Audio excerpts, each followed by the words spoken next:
Joe and Mark wrapping up boxing's return, night number 2. It was an interesting night from the MGM Grand Convention Center. Mark, we had a little bit of everything on this card here, including a very nice co-feature with Adam Lopez shining to start the night, 2 good 4-rounders, and then a main event with a DQ because of low blows, but Jessie Magdaleno frustrating Yenifel Vicente. How did you see things tonight? I saw a richly deserved disqualification in the main event. You know, that many low blows, you're out of here.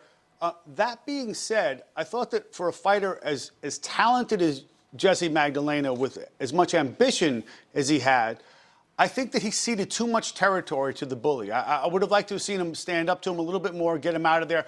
I wouldn't want to see him with that much with his back to the ropes.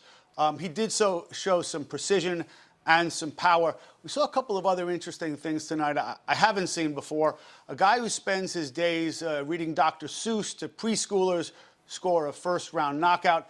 Another fighter just a few years removed from juvenile lockup, get knocked out in the first round, come back, knock the other guy down.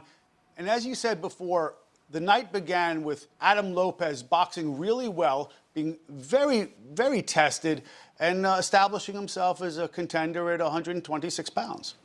Another big portion of our broadcast tonight was an extended visit with Tyson Fury, the WBC and lineal heavyweight champion. And this on the heel of the news that there is an agreement, none of the details in place, and of course a lot to work out, an agreement between parties that Anthony Joshua and Tyson Fury will fight twice next year in 2021.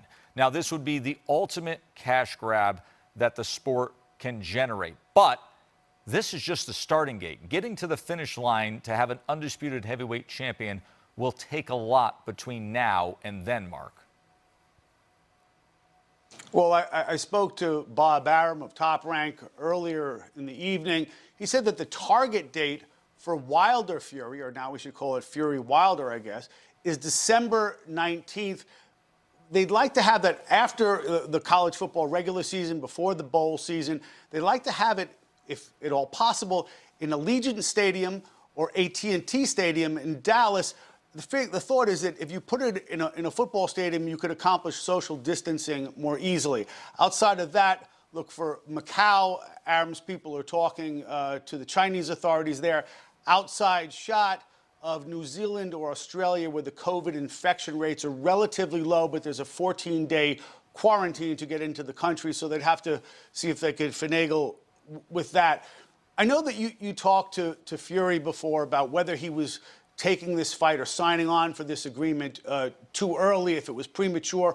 Why would you do a 2-fight series with another champion when you have Deontay Wilder waiting? And you don't want to give Deontay Wilder bulletin board material, I guess, but why shouldn't you be confident in yourself? We criticize guys for not committing to fights. Here he is committing to the biggest fights there are out there. I applaud it.